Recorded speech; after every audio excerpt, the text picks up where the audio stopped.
Baik, jumpa lagi dengan kami ya pada channel pembahasan ilmu pengetahuan sosial. Kali ini kita akan mencoba membahas buku kelas 9 pada mata pelajaran ilmu pengetahuan sosial. Ya, kali ini membahas uji kompetensi yang ada pada halaman 83 sampai halaman 84. Kita akan bahas soal objektifnya ya. Pilihan ganda. Nomor 1. Benua terluas di permukaan bumi adalah. Oke. Benua terluas di permukaan bumi. Tentunya kita tidak akan pernah asing dengan yang namanya benua ya. Benua ini adalah hamparan daratan yang luas ya, atau gabungan dari beberapa pulau membentuk daratan yang sangat luas. Maka itu disebut dengan benua ya. Benua terluas di dunia itu. Benua itu ada Afrika, Eropa, Australia juga masuk benua, kemudian Asia ya. Benua terluas kali ini adalah benua Asia ya. Benua yang paling tinggi atau paling luas itu adalah benua Asia. Jawabannya adalah C. Yang berada di posisi kedua adalah benua Afrika ya. Afrika di urutan kedua ya. Kemudian ada namanya Amerika Utara atau benua Amerika ya, termasuk ke urutan ketiga. Tentunya yang keempat ada Eropa ya.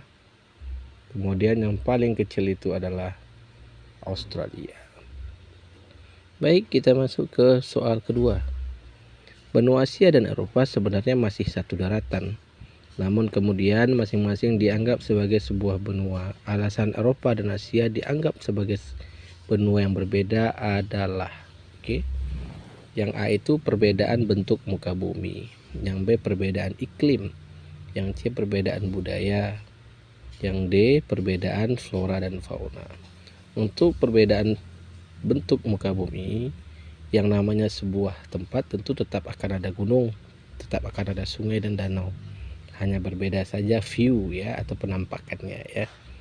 Kalau yang B itu untuk perbedaan iklim. Kalau di perbedaan iklim tentu Eropa dan Asia ini iklimnya berbeda ya, sangat berbeda. Namun ada juga musim yang ada di Eropa, ada juga musim tersebut ada di benua Asia. Ini bukan suatu perbedaan yang mencolok ya. Yang C ini adalah perbedaan budaya ya. Kalau budaya di Eropa dan Asia tentu sangat berbeda ya, sahabat ya. Ini jawaban kita nomor 2, yaitu C, perbedaan budaya. Yang ketiga itu adalah Selat Dardanella, merupakan salah satu batas pemisah antara ada Afrika Eropa ya, ada Afrika dan Asia, ada Asia dan Eropa, ada Eropa dan Eropa Utara. Ada Eropa Barat dan Eropa Utara. Ini adalah selat yang memisahkan antara benua Asia dan benua Eropa. Jawabannya adalah C ya. Kita lanjut ke soal nomor 4. Jepang mengalami penurunan jumlah penduduk. Hal tersebut terjadi karena, kita tahu Jepang ya, negara maju di Asia, termasuk negara yang sangat bagus, teknologi dan ilmu pengetahuannya sangat berkembang ya. Yang A, adanya penurunan dan membatasi jumlah anak. Adanya peraturan yang membatasi jumlah anak. Yang B, penduduk Jepang sangat sibuk sehingga mengurangi keinginan memiliki anak.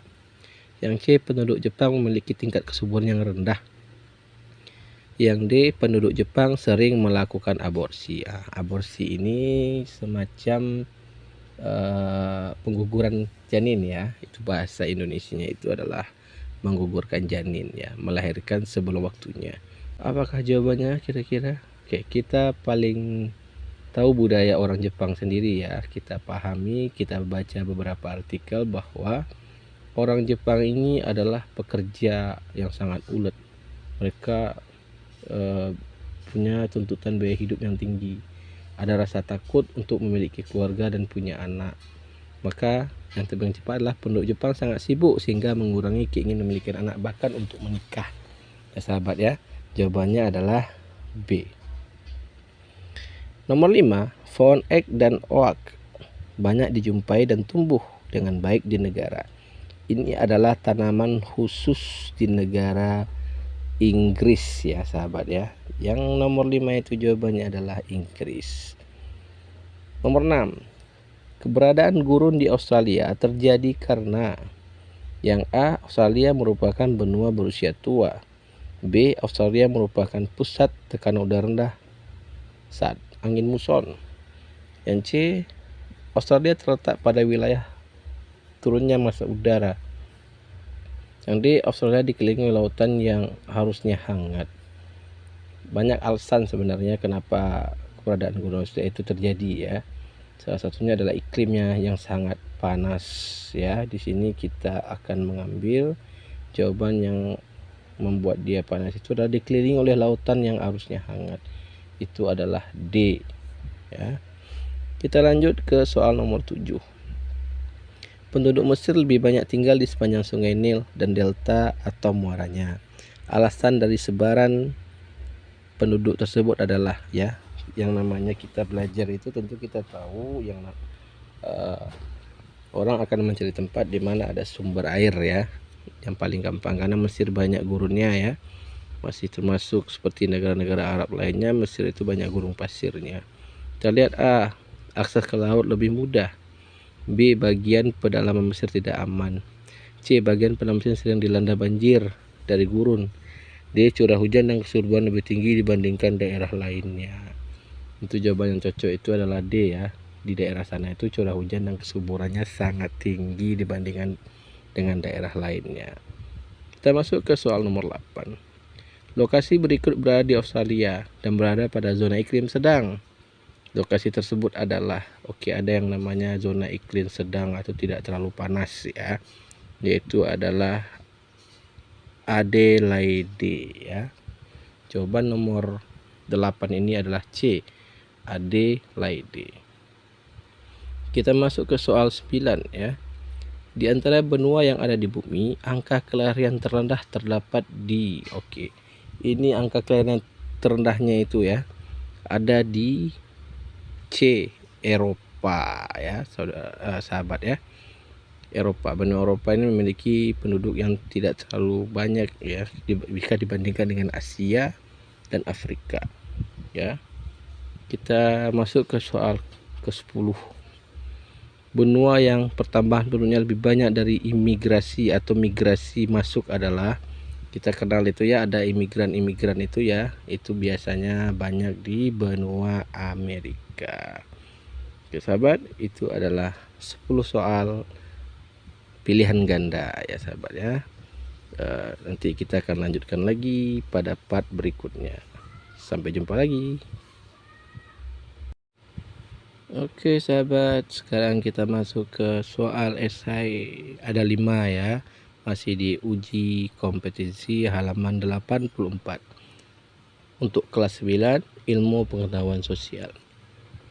Soal pertama, mengapa bagian pedalaman benua lebih rendah kepadatan penduduknya dibandingkan bagian pesisir benua? Bagian pesisir ini adalah bagian yang mempunyai akses yang lancar dan bagus ya, sehingga tentunya di sana akan banyak penduduk karena banyak juga fasilitas-fasilitas yang dibangun di sana seperti pendidikan, rumah sakit, perekonomian itu banyak di daerah bagian pesisir benua. Itu adalah alasannya sahabat ya. Kemudian kita masuk ke soal kedua. Mengapa pantai barat Inggris lebih besar curah hujannya dibandingkan dengan bagian lainnya ya? Ini dikarenakan bagian barat ya, barat Inggris itu sangat dekat dengan Samudra Atlantik ya. Jadi membawa arus angin dan membawa uap air yang lebih banyak. maka curah hujan di sana menjadi sangat banyak atau lebih banyak daripada tempat lainnya. Kita masuk ke soal ketiga. Mengapa benua Australia memiliki keunikan flora dan fauna? Ya. Untuk alasannya itu ada faktor iklim dan peristiwa geologis di wilayah tersebut, ya, sehingga dikenal dengan keunikan flora dan fauna di benua Australia. Juga termasuk keragaman hayati yang endemik atau hanya dapat ditemukan di wilayah itu saja. Ini banyak sekali ya sebenarnya alasannya mengapa ya benua Australia memiliki fauna dan flora yang unik, sahabat ya. Sekarang kita masuk ke soal keempat. Jelaskan persebaran penduduk benua Asia dan faktor yang mempengaruhinya. Faktor yang mempengaruhi persebaran penduduk itu banyak ya. Ada faktor iklim, faktor ekonomi ya. Jadi kita harus paham mana yang cocok untuk kita jawab di sini ya, sahabat ya. Oke ya. Faktor persebaran penduduk Asia. Penduduk Asia ini mayoritas menyebar di wilayah yang memiliki iklim basah ya. Selain itu juga menyebar di daerah yang dekat dengan laut atau pusat perdagangan di daerah pinggir laut. Persebaran penduduk itu dipengaruhi oleh kondisi iklim, mata pencarian dan kondisi sumber daya alam, kemudian topografi ya. Kemudian ada faktor kebudayaan dan teknologi. Kemudian ada faktor fisiografis ya. Penduduk akan memilih tempat tinggal yang lebih baik, strategis, tanah subur dan relief yang baik, cukup air dan aman. Kemudian ada yang mempengaruhi lagi adalah tingkat pertumbuhan penduduknya juga ya. Sekarang kita masuk ke soal kelima ya. Mengapa sejumlah negara maju di Eropa seperti Jerman memiliki angka kelahiran dan kematiannya rendah? Ya, karena di negara maju itu ya, yang pertama adalah biaya hidup sangat tinggi ya. Ini mirip dengan Jepang juga ya. Biaya hidup sangat tinggi. Jadi untuk memiliki anak ya, itu biasanya orang-orang di sana lebih menunda untuk melakukan pernikahan ya. Tentunya juga akan setelah menikah mereka juga akan memikirkan apakah anaknya mampu untuk mereka biayai, karena biaya hidup di sana sangat tinggi. Maka di sana angka kematian dan angka kelahiran rendah karena sebenarnya mereka itu hidupnya hampir dikategorikan seimbang ya. Angka lahir rendah karena yang menikah kurang, angka kematian itu rendah karena juga tingkat harapan hidup di sana cukup baik ya. Kemudian banyak pasangan muda di daerah sana atau di Jerman atau sebagian besar negara Eropa secara ekonomi belum mencukupi untuk membiayai kehidupan anak di negara maju. Oke sahabat, itu jawaban dari kami ya sahabat ya untuk soal esai. Terima kasih.